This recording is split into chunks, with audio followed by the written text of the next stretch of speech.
le pregunté qué opina del mexicano. ¿En serio? Son muy sociables, te atienden bien. Ajá. ¿No? Muy Pero, agradables. por ejemplo, hay cosas muy curiosas. Por ejemplo, dicen, oye, es curioso que los mexicanos la palabra que más usan es ahorita.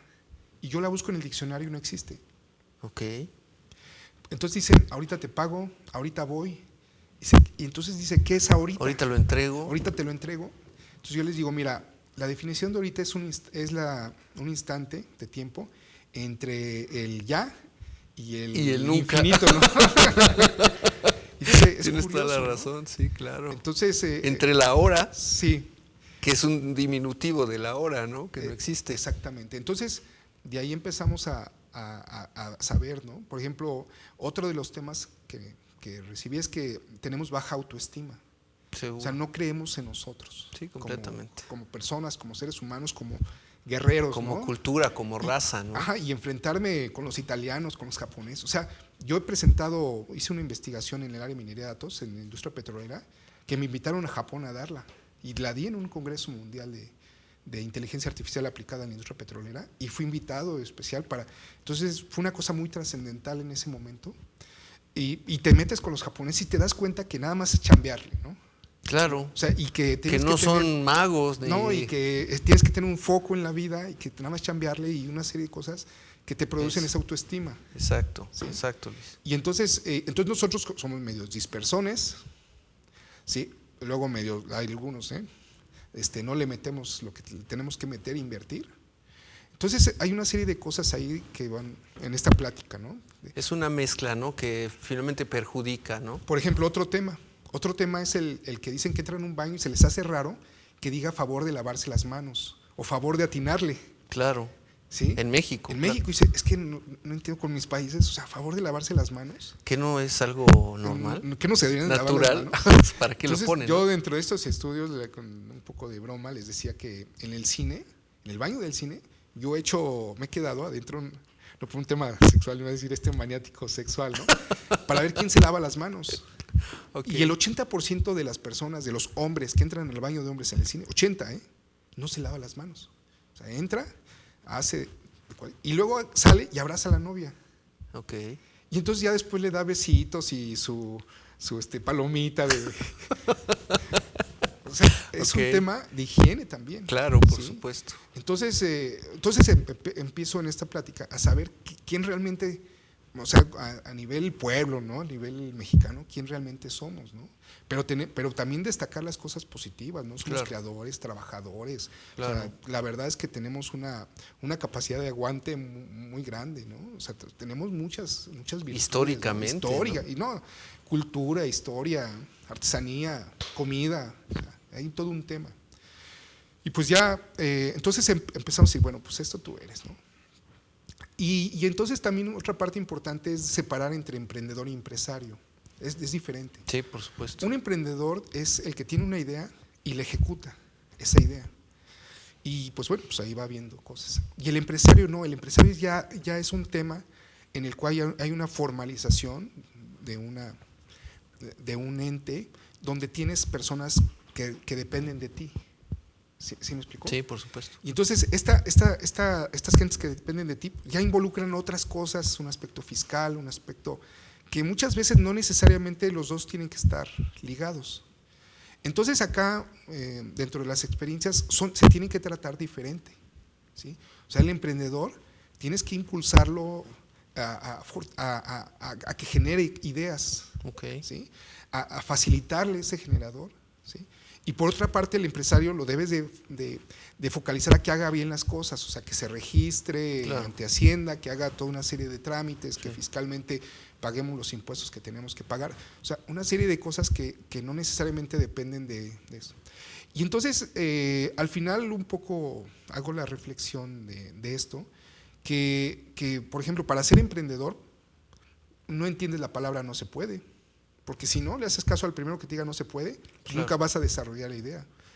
Que seguro a ti te lo dijeron muchas veces, Luis. No, cada ratito. En otras cosas que hago, cada ratito me dicen que no se puede. Pero precisamente el emprendedor tiene esa capacidad de no hacer caso al no.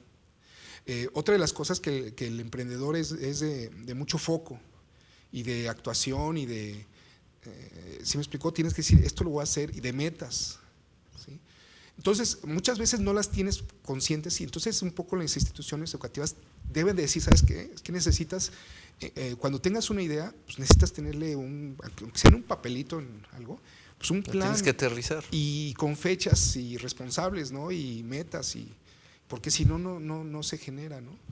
Y entonces, yo una palabra que una vez escuché aquí cuando vino el presidente Lula, dijo que tenemos que ser osados en la vida. Sí, tienes que ser osado. Esa palabra me gusta mucho. Totalmente. Entonces, la palabra que más la uno con el emprendedor, ser osado. Sí. ¿Sí? Y entonces, y de ahí, bueno, pues, ¿qué la institución debe de hacer, no? Pues el talento, ¿no? Desarrollar el talento. O sea, todos podemos ser emprendedor, todos. O sea, no hay algo que te digan, ¿sabes qué? Porque tienes 4 dedos o tienes un ojo o tienes… No, o sea, todo el mundo puede ser emprendedor. El otro tema que sí es importante es que la universidad le tiene que dejar muy claro a este emprendedor que él tiene que hacer cosas de nicho. No quiere hacer un sistema operativo que le compita al Windows. ¿Sí me explicó? Claro. No tiene que ser un buscador que compita a Google. No quiere hacer una cafetería que le compita a Starbucks. ¿Sí? Entonces, esto es de nicho. Y entonces ya que ayudarlo a qué nichos hay, ¿no? Por ejemplo, yo conocí un emprendedor que lo admiro mucho, que estaba en la carrera y hizo un software para dentistas para llevar el control. Su tío era dentista y entonces él diseñó un software para estos dentistas, para llevar todos los dientes y los pagos y las placas. Bueno, el tema es que un día se metió a una feria dental, pidió un préstamo. Un día antes, estaba todavía compilando el programa, terminó la feria y esta persona vendió 400 copias. Y el software se llama EasyDent. Okay. Es un software brasileño que ya va en la versión 20, ¿sí? Pero que a lo largo, ese es el emprendedor, ¿sí me explicó? Algo que ves un nicho, es donde la institución debe de focalizarse. Haz nicho.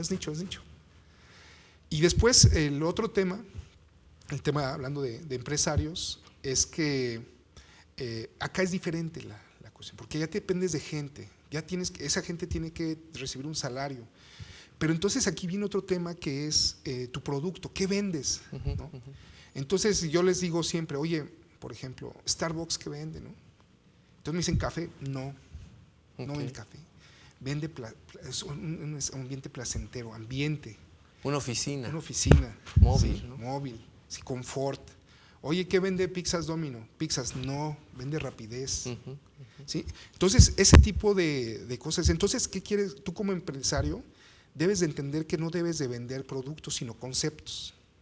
¿Sí me explicó? Sí, por supuesto. Entonces, cuando pasas a vender de productos a conceptos, cambia un poco la visión. ¿Por qué? Porque las pizzas hay 10,000, pero conceptos hay 2 o 3. Claro.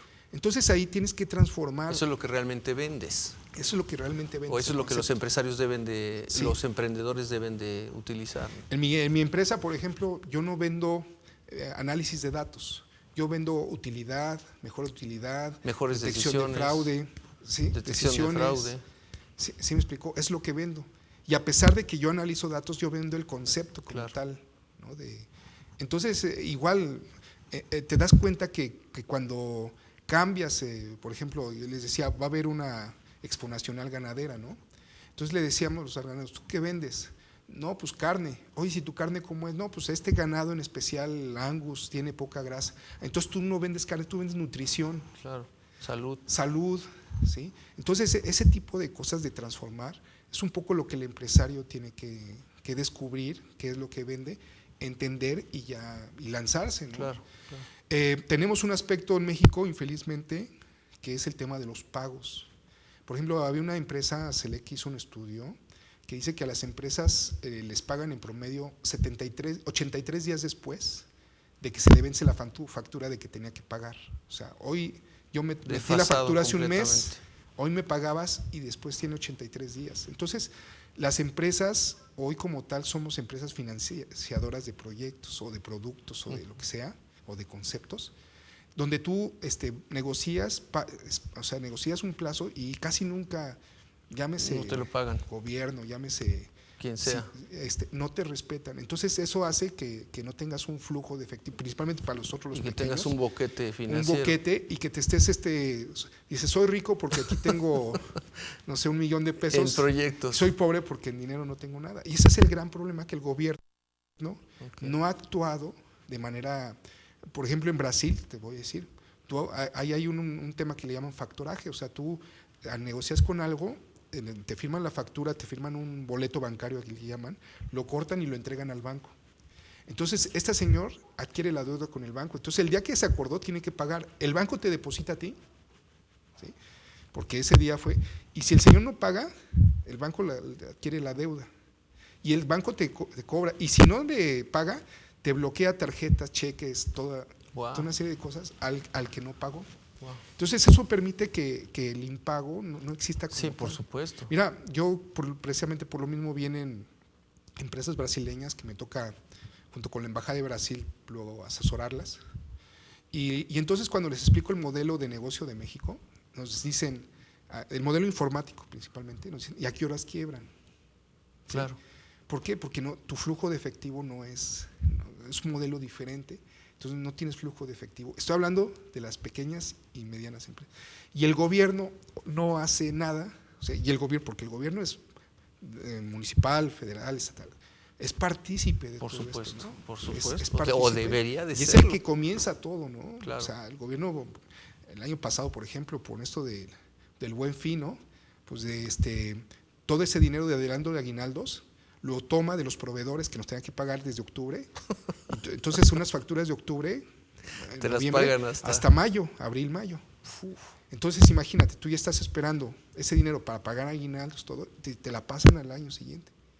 Entonces, o sea, te meten en un problema financiero y de todo tipo, ¿no? Y no puedes hacer, o sea, y las leyes también, si tú metes una demanda, ahí en Brasil, o sea, si metes una demanda sobre eso, se aplica la demanda. Claro. Y acá te metes un juicio de 5 años, porque es típico encontrar que los abogados te dicen, si no es una deuda más de 300,000 pesos, ni le meto. Olvídalo. ¿Sí? Entonces, para los que nos deben 75, 50,000, que ayudan, ¿no? ¿Sí? Pues ya es dinero perdido, ¿no? Okay. Entonces, ese tipo de cosas, entonces ese es el empresario, ¿no? Entonces, todo eso, si el empresario no es ordenado fiscalmente, o sea, la verdad es que hoy recomiendo, ¿no? Ya después de todas las malas experiencias buenas y todo, que te alinees fiscalmente, o sea, que cumplas con el gobierno todo lo que dice, no quieras tú evadir impuestos, de cierta manera, o sea, puedes hacer una estrategia fiscal, pero no evadir impuestos, porque tarde o temprano te va a pegar, te lleva a un colapso. Y eso es lo que, por eso y es un círculo aparte vicioso para todo el mundo, ¿no? El gobierno no tiene dinero para poder invertir, bla, bla, bla. Y ahí bla. se dan una serie de cosas. Y el tema que yo les digo, es que entonces si te fijas, por eso el título se llama ¿Por qué no debemos ser empresarios? Porque dice, si no tienes esto, no te metas. Claro. Porque al final, mira, tienes que saber qué es lo que uno se quiere en la vida. Claro. ¿Y tú qué quieres? ¿Ganar dinero? Pues gana dinero. Una empresa al principio es echarle, Le digo, oye, me dicen amigos, oye, quiero abrir una empresa, Luis Carlos, ¿cómo le hago?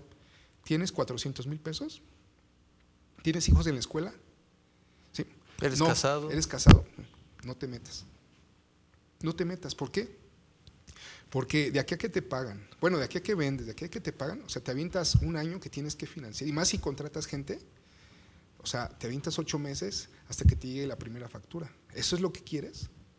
Entonces mejor, donde sigues, mejor procura desarrollarte, procura hacer cosas, y a lo mejor ve trabajando a la par, no es que también no te… Pero está consciente que el tema del pago en especial hoy en México es un tema muy delicado para las pequeñas empresas, porque dicen aquí, hoy es que 8 de cada 10, bueno, está muy bien, pero ¿por qué cierran las 10, las 8? Claro. Pues una gran mayoría es porque no les pagan. Seguro. No, y tenemos un tema en México, me queda claro, fuertísimo en cuanto a el apoyo a las micro y a las pymes, ¿no? Sí. Que yo creo que el gobierno se ha quedado corto, como dices. Sí. No ha habido apoyo, ¿no? Pero sí hay dinero. Y es donde más se concentra el empleo, fíjate, chistosamente. Es donde más se concentra. Los que generan empleo en México finalmente son las pequeñas y las medianas empresas. El 85% más o menos trabaja en pequeñas y medianas son los que van a contratar a nuestros egresados. Exactamente. De hecho. Entonces también, por eso te digo, no hay una cultura empresarial, porque no hay una cultura gubernamental. O sea, ¿cómo te diré? Hay muchas cosas para mejorar en México. Por ejemplo, tú dices, oye, ¿quién lleva la política digital o la política de tecnologías de información en México? Porque hay que dictar una política, ¿no? Así como hay la política del agua que lleva el Consejo, el Consejo del Agua, hay política energética, pues debe de haber una política informática, porque la informática está en los celulares, está en todos lados. O sea, tú vas a otros países y en todos lados hay internet, wifi de alta velocidad gratis, ¿no? ¿Quién rige eso? El SAT, CFE, Pemex, no, pues ¿qué tal el instituto? Pues a nivel nacional, ¿no? O sea, que realmente sea el que tenga más peso sobre todo, y hoy no existe una institución como tal que rija esto. Otro de los temas del gobierno es que si hay dinero, o sea, si hay recursos, nada más que para bajarlos, o sea, por ejemplo, yo te voy a contar, yo soy consejero de ProSoftware, que es una asociación que junta medianas y pequeñas empresas del área de tecnologías de información. Entonces, una vez contratamos una chica de Secretaría de Economía, que fuera nuestra secretaria, y decía ella, ¿sabes qué? No sabía cómo los empresarios sufren de los requisitos que nosotros les ponemos. ¿Sí? Y entonces, ¿y cómo sufrimos? Por ejemplo, hace 3 años, el fondo de ayuda que nos dan, nos llegó el 30 de diciembre para ejercerlo el 31 y después nos hicieron 7 auditorías. O sea tienes un día para gastar 100,000 pesos y solicitándolo desde abril, ¿no? O sea, entonces este tipo de cosas… O sea, el recurso sí llega, la burocracia es lo que lo hace… En medio se queda por y te hacen improductivo, el recurso no se utiliza, o si se utiliza, se utilizó mal, te vienen las auditorías, sí. Y es todo un círculo vicioso. Yo trabajé con un alemán ahí en Barcelona y él tuvo una necesidad que quería comprar un servidor para hacer un procesamiento especial, ¿no? Que le iba a dejar mucho tiempo trabajando y analizando unos datos precisamente. Entonces él llama a su escuela un lunes, el miércoles, o sea, pasó una semana, el miércoles ya tenía el servidor ahí. Cosa que, por ejemplo, nosotros… De Alemania. De Alemania se lo habían mandado para trabajar en lo que yo había, con todo ya instalado. Rapidísimo. Todo. Y entonces el tema es la confianza. Claro. Y aquí en México opera la desconfianza. Exacto. O sea, de ahí nace todo. Desconfianza en el IFE, desconfianza en los políticos, desconfianza en los emprendedores. Por ejemplo, nosotros cuando nos llega, cuenta, dentro de los recursos tenemos que comprar computadoras, casi le tomamos foto la clave, foto con la computadora, casi la camioneta cuando llega, tenemos que tomarle foto a las camionetas cuando llega. Todavía le llaman la famosa evidencia, ¿no? Sí, evidencia. Entonces, y eso si tú lo ves en horas, pues son 40, 50 horas que tienes que hacer más para la desconfianza, ¿no? Claro, del gobierno. Claro, el tema. Entonces es una serie de cosas que el gobierno precisamente no se ha puesto del lado del empresario, ¿no? O sea, tomarle fotos cuando llegue la camioneta descargando la computadora, cuando entra, cuando la abre la caja. O sea, hay cosas que eso mata mucho. Hoy no pedimos más dinero, por decirlo de alguna manera, para invertir en innovación. No pedimos más, ¿por qué? Porque es tanto el desgaste que dicen, no, mejor me desgasto más, mejor lo busco por otro lado. Y aparte rogándole a Dios que no te llegue en diciembre el dinero, ¿sí? Porque no sabes, o sea, entonces no hay un plan que diga, ¿sabes qué? Me pediste algo y aprobó, el tal día te pago, ¿no? O sea, no existe estos mecanismos de apoyos así reales, ¿no? Okay. Y entonces te digo, el tema de la desconfianza es lo primero que el gobierno tienes que hacer como empresas certificadas en confianza, ¿no? Por ejemplo, si yo le digo, ¿sabes qué? Yo voy a poner 3 chavos a investigar cosas de cómputo móvil o cómputo en las nubes y para ver, y entonces esos 3 voy a hacer un proyecto de innovación y con fondos del gobierno que me ayuden y que yo también colaboro, ¿sí? Pero eso no, o sea, no existe. Tienes que meter el proyecto, dependiendo, te lo aprueban, o sea, dependiendo cómo lo redactaste, dependiendo de mucho. Entonces, si te certificas, ya dices, ya estoy certificado, entonces necesito tanto dinero, todos vamos a usar tanto dinero, y entonces ya empezar a operar, claro, y de una manera más tranquila. Y eso en México no existe, no existe. Hoy en día no existe en México. Mira, te voy a decir, tú cuando haces una investigación, nunca sabes a qué vas a llegar. Claro. A mí se me hace extraño que los proyectos, o sea, cuando pones tu plan del proyecto, tienes que decir a qué vas a llegar. Ok. ¿Sí me explicó? Sí. Oye, pues es una ¿cómo lo voy a hacer? Claro. O sea, o sea, voy a llegar a tener más conocimientos, pero no, ¿qué producto en especial? Es que si falla, no, claro. Si te voy a dar el dinero es para que funcione. Desconfianza nuevamente. Entonces, o falta de conocimiento, Luis, también, ¿no? En temas de ciencia, de tecnología, de innovación. Un poco que se pongan del lado del empresario, ¿no? O sea, las autoridades tienen que ponerse y decir, a ver, quiero conocer cómo operas, cómo vendes, cómo te pagan. Por ejemplo, las autoridades no saben eso de cómo pagan. Y es el coco de la gran mayoría de las empresas.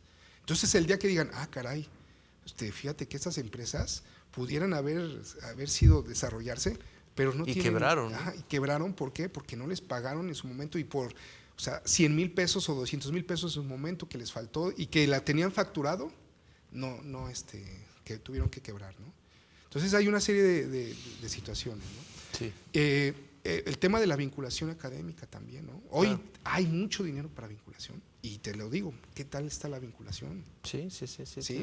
Entonces yo como lo hemos platicado, yo he llegado a la conclusión que tiene que ser una vinculación primero social.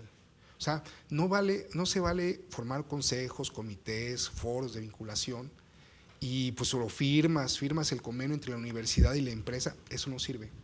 O es el primer paso para formalizar. Pero tienes que ir a comer con la persona.